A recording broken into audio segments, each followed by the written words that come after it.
Meu nome é Danusa, eu sou casada com o Ricardo, sou mãe da Valentine, sou psicóloga, vou na Vineyard, já participo da Vineyard desde 2011 e, na verdade, as minhas primeiras memórias afetivas lá atrás são mais aproximadamente uns 4, 5 anos, quando eu ia na igreja presbiteriana de Sete Lagoas. A gente morava em Belo Horizonte e o meu avô ia na igreja presbiteriana e a gente ia com ele.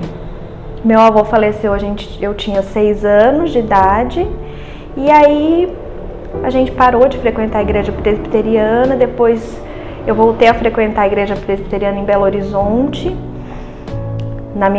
até a minha adolescência, até uns 14 anos. E depois, não sei explicar o motivo, eu me afastei da igreja presbiteriana e fiquei bastante tempo afastada da igreja. Mas eu sempre tinha alguma coisa no meu coração me incomodando, que eu precisava voltar a caminhar mais perto de Jesus, né? Eu queria, e isso ficou ainda mais forte com o nascimento da Valentine, porque eu queria que ela tivesse uma base cristã, assim como eu tive, apesar de ficar muitos anos afastada da igreja.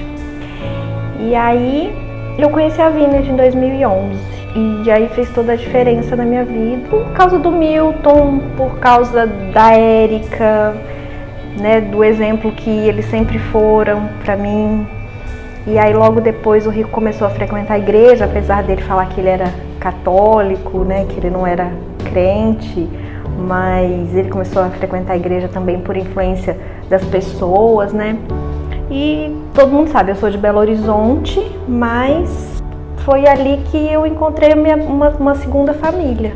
O Milton sempre falava, né, da questão de que a gente tinha que servir, né? E isso sempre foi muito presente no meu coração, essa necessidade de servir, essa coisa de trabalho voluntário sempre existiu na minha vida.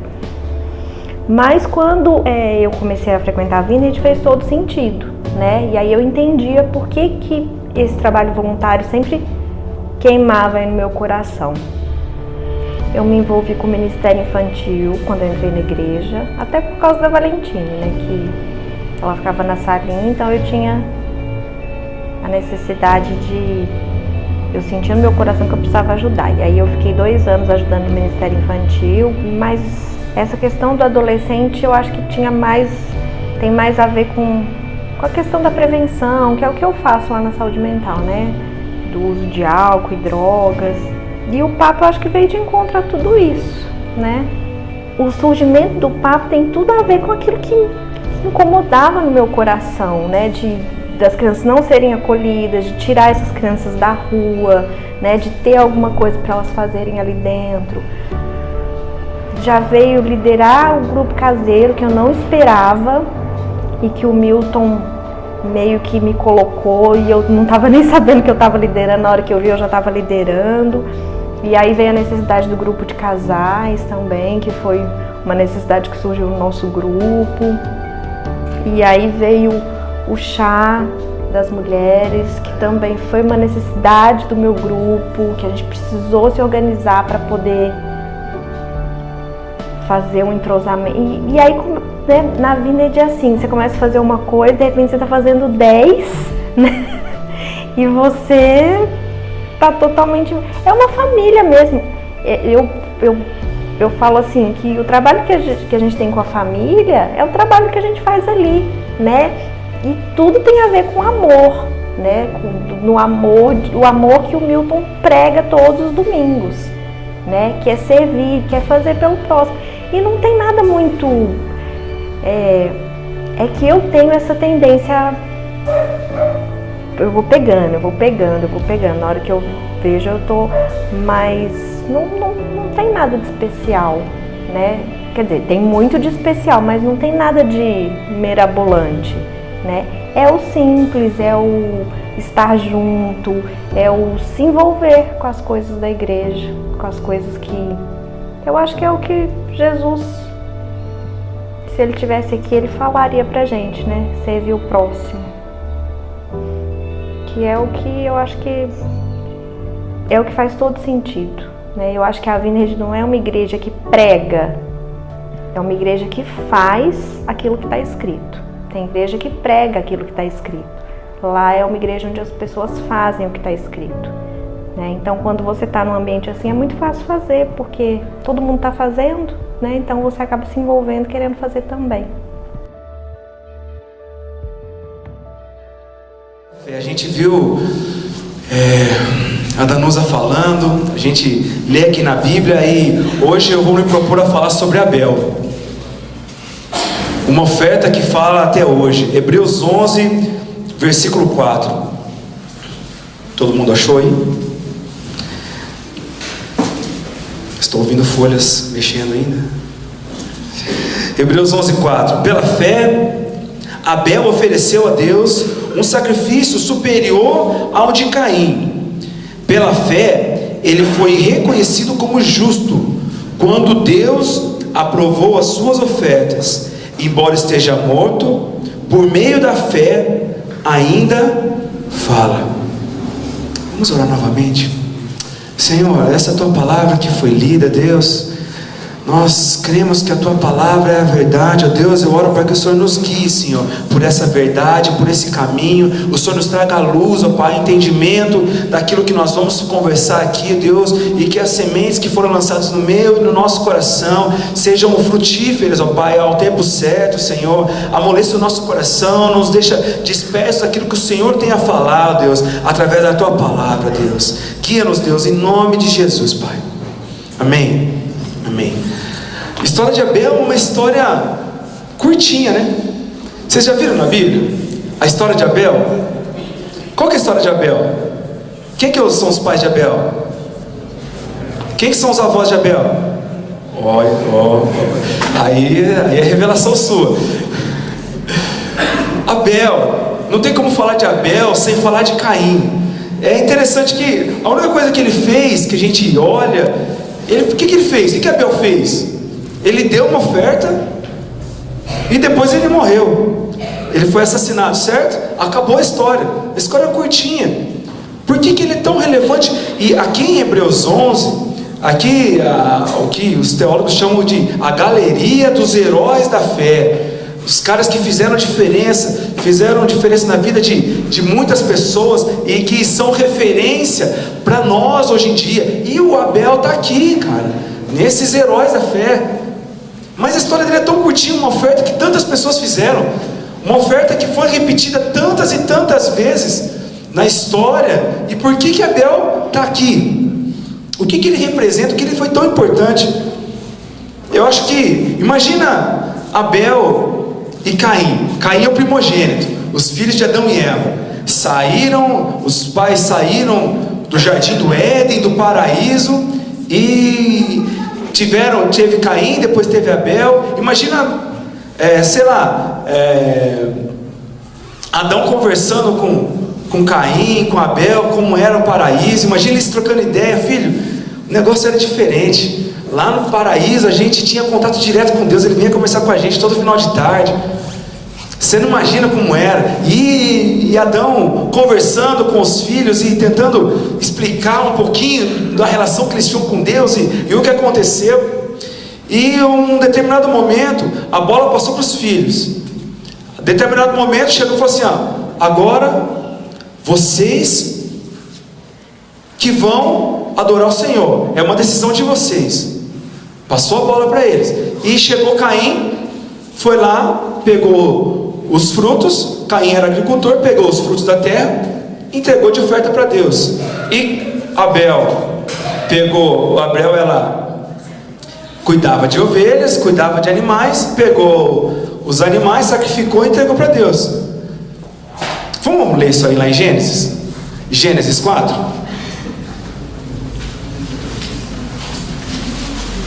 E o que aconteceu antes da gente ler?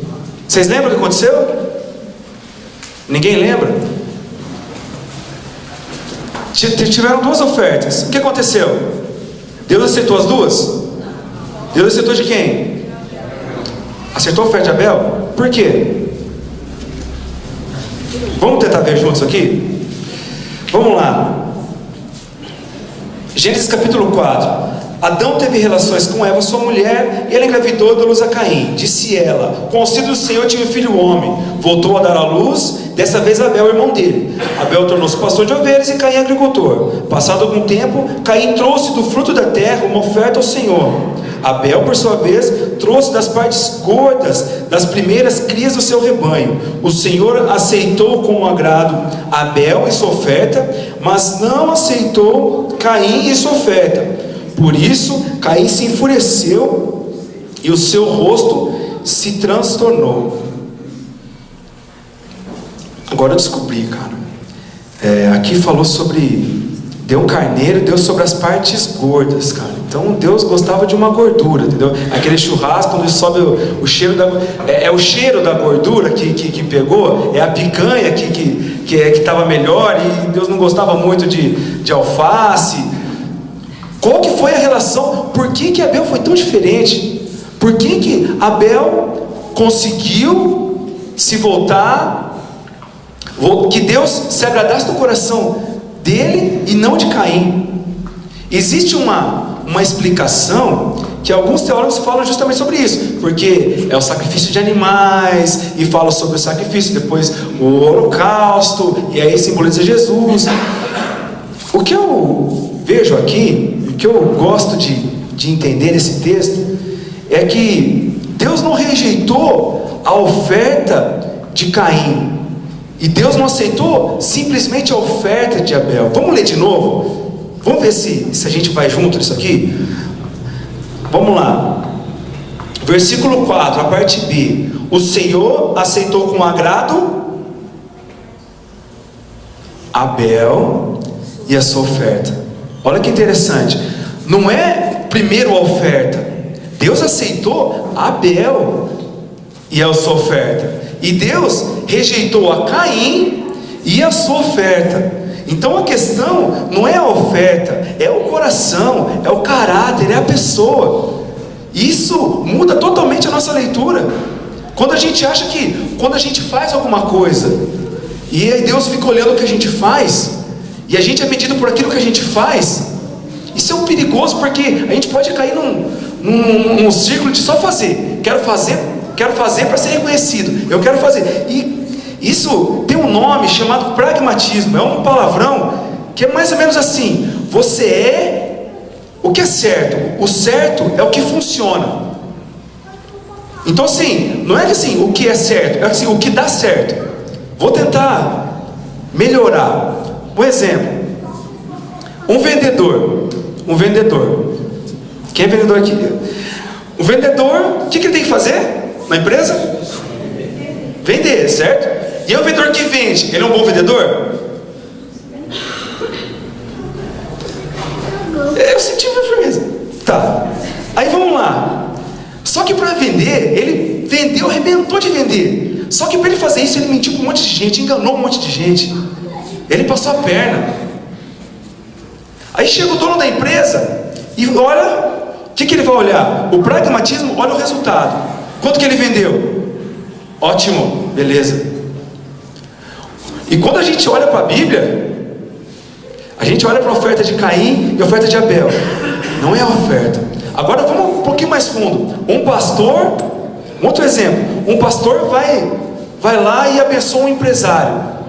E o empresário precisa que as coisas dele melhorem, que os negócios dele melhorem. E que mal que tem o pastor ir lá orar por ele, orar para que as coisas prosperem, que ele comece a caminhar. Tem algum mal nisso? Não tem, né? Só que eu lembrei de uma história, uma vez, acho que foi o Milton que contou, que teve um pastor que foi lá no morro abençoar o dono do morro lá, o traficante. O negócio desse empresário é tráfico de drogas. Mas só que esse traficante, ele dava dízimo, dava oferta na igreja. Ou seja, o fim estava certo, mas e o meio disso tudo? Pragmatismo. Os fins justificando os meios. A oferta, aquilo que a gente faz, é mais importante do que quem nós somos de verdade. E isso é um perigo quando passa para a nossa espiritualidade. Quando a gente olha, o que eu preciso fazer? Eu preciso fazer, eu preciso fazer, eu preciso fazer. E as pessoas passam por cima da Bíblia, passam por cima daquilo que é a verdade. Você não precisa fazer o que é certo, você precisa simplesmente dar frutos, só as consequências. E nós esquecemos de ser. E é isso que eu preciso falar hoje. A gente não pode passar por cima da ética, a gente não pode passar por cima dos absolutos que existem na Bíblia. E o que acontece? A gente começa a relativizar. O pragmatismo, ele fala assim: a religião é certo ou errado? Não, se faz bem para você, beleza.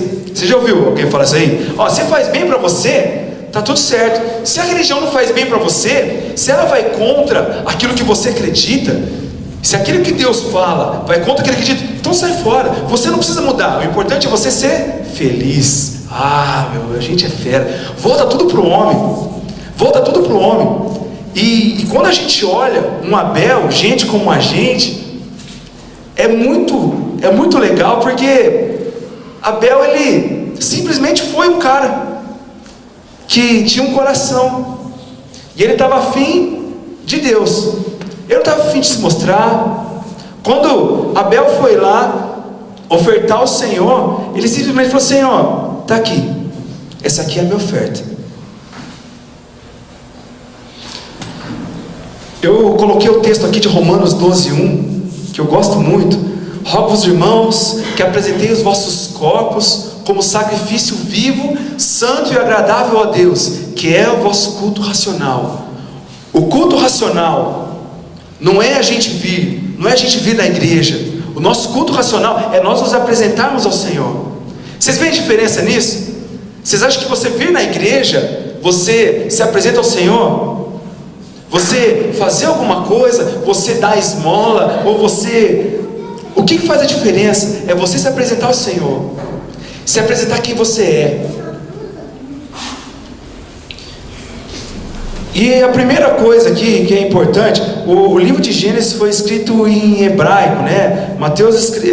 Moisés escreveu esse livro em hebraico. E Abel, sabe qual é a tradução de Abel? O que significa Abel? É nada. É nada. Nada. Não que Abel significa nada. A palavra traduzida é nada. É sopro, é vapor, é fôlego, sabe? É vão, é efêmero. Abel é isso, é esse significado. Quando Abel dá oferta para o Senhor, muitas vezes ele vai chegar e falar assim: Senhor, está aqui, eu fiz, eu batalhei, aqui a oferta, o meu suor, está aqui meu sacrifício, eu sou o cara. Não, Abel falou assim: eu não sou nada. Abel significa nada. Chegar na presença do Senhor, se mostrando não quem você é, as prerrogativas de um cara, da sua cultura, do seu quilate, dos seus diplomas, da sua conta bancária, ou daquilo que você faz, de quem você ajuda. É simplesmente assim: eu sou nada. Eu sou nada. A gente não pode confiar naquilo que nós podemos construir com as nossas mãos. E esse é um ponto muito interessante da vida de Abel. Abel é um cara que ele simplesmente falou: Senhor, eu não sou o centro disso aqui. A adoração, não estou te dando uma oferta para que o Senhor me abençoe. Olha a barganha. Eu vou na igreja, aí você fala assim, aí dá uma doença, aí você fala assim: Deus, mas eu vou na igreja. Não é isso? Só eu que pensei nisso. É verdade, desculpa. Deus, mas eu vou na igreja, mas não está certo. Eu faço tudo certo, por que isso acontece comigo? Poxa vida, o Brasil é um país cristão, e por que essa corrupção?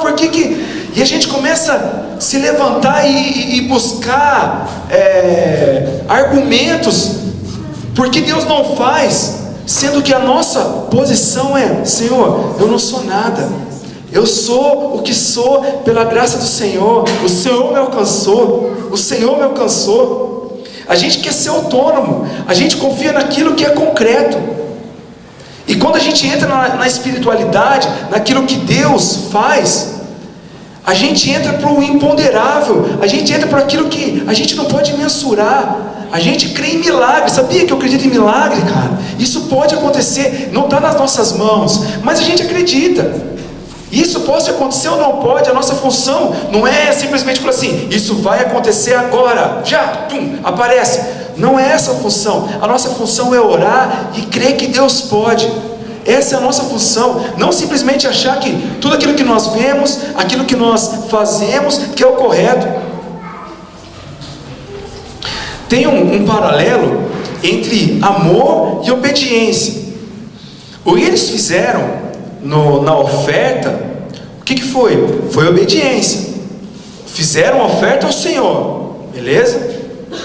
Só que, o que mudou? O coração, certo? Então a gente tem um paralelo aqui entre amor e obediência.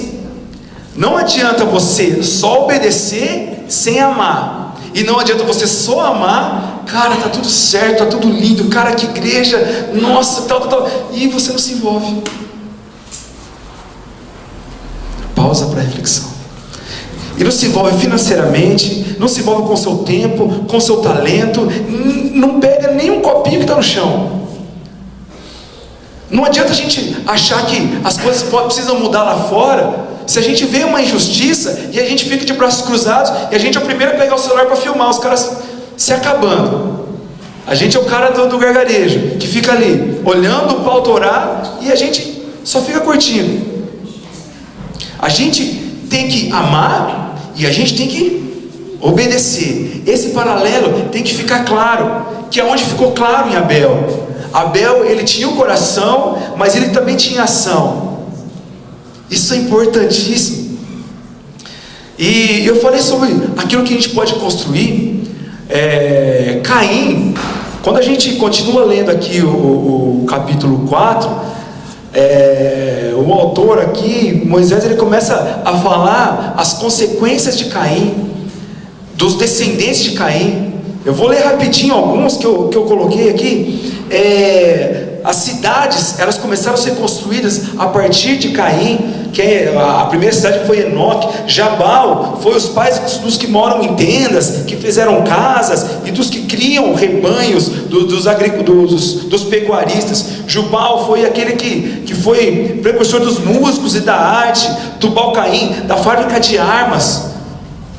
A partir de Caim houve civilização.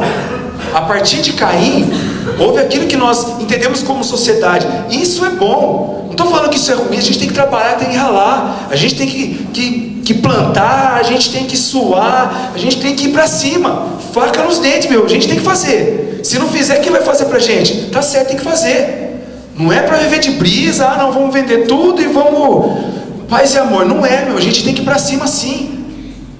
Só que isso não pode basear, a nossa vida não pode ser baseada nisso, naquilo que é descendência de Caim.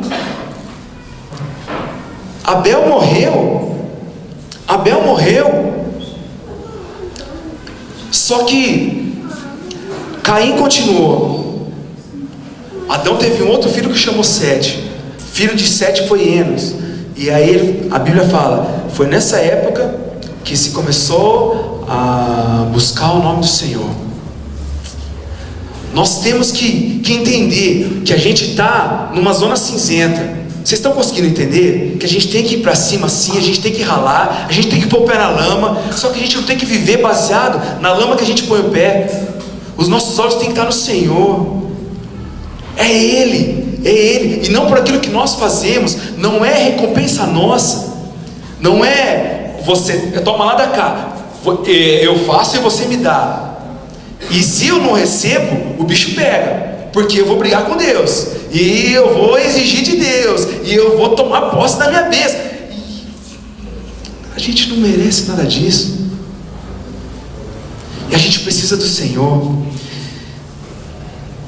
Esse um exemplo não é meu, mas eu gostei muito dessa historinha, que vocês vão entender. Abel e Caim subiram ao templo para adorar. Caim dizia: graças te dou, ó Deus, porque não sou como Abel e os demais homens. Dou o dízimo de tudo que eu tiro da terra, e essa é a minha justiça. Abel, porém, dizia ao derramar o sangue do cordeiro imolado: ó Deus, tem misericórdia de mim, pecador. A diferença que um acha que merece.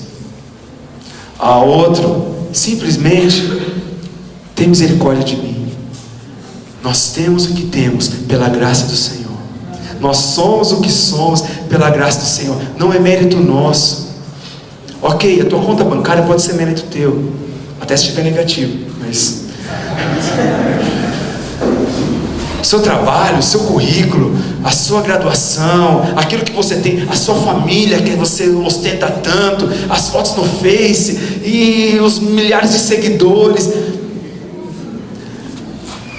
mas nada disso importa. Quando a gente bate no liquidificador, sabe o que vai sobrar depois do coador? Nada.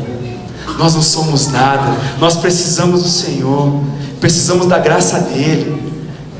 E Abel é gente como a gente, e ele se tornou um herói da fé justamente por isso, por ser nada. Olha que legal. E às vezes a gente carrega um peso tão grande, um peso tão absurdo nas costas, por ter que fazer, e por ter que ser, e por brigar que as pessoas não deixam você ser quem você quer ser, e tal, e tal. E quando a gente tem que erguer as mãos para o céu: Senhor, pobre de mim, pecador, eu preciso do Senhor, eu preciso da tua graça, porque sem ela eu não sou nada. Abel foi quem foi por ser assassinado. Ele fez uma oferta, mas a oferta dele fala até hoje. Existem dois mundos aqui, que a gente vive, bota o pé em Caim, vive nessa lama, só que a gente tem que viver na perspectiva do Senhor. Vamos orar?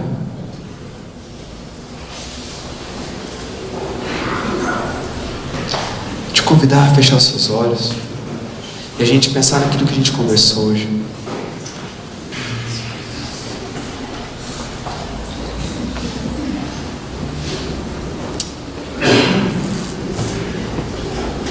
Quando eu estava preparando o texto, eu orei perguntando ao Senhor sobre o que ele queria falar, se existia algo alguém precisa de oração, e ele me veio um peso, alguém que carrega um peso, pessoas que carregam peso em seus ombros. O peso de viver, de viver de aparência, de ser quem não é, ou de viver para que as pessoas o aprovem, ou fazer as coisas na igreja, ou não fazer as coisas na igreja.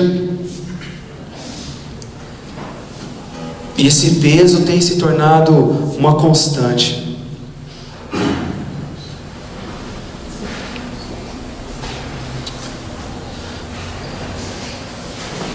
Deus, eu oro para que Teu Espírito Santo possa visitar o nosso coração essa noite, Pai.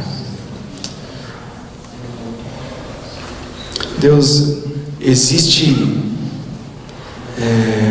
um Caim dentro de nós, existe muitas vezes uma vontade de fazer as coisas, e fazer, e a gente esquece de ser filho, a gente esquece de receber a tua graça, a gente esquece que o teu fardo é leve, a gente esquece que o teu amor cobre a multidão dos nossos pecados, e que o teu amor na cruz é impagável, o teu sacrifício na cruz nós não poderíamos fazer. Eu oro, Senhor, para que essa leveza do Teu Espírito Santo possa nos tocar, Senhor, possa nos resgatar dessas trevas malignas, Senhor, em nome de Jesus. Que nós recebamos o Teu amor que é suave, o Teu amor que traz alegria, o Teu amor que nos transforma, não por imposição de homens, mas o Seu amor que nos transforma pelo Teu amor, ó Deus, o Seu amor que nos transforma pelo Teu amor. Deus, essa verdade tem que estar no nosso coração, na nossa vida, Senhor, em nome de Jesus, Pai, em nome de Jesus. Vem, Senhor.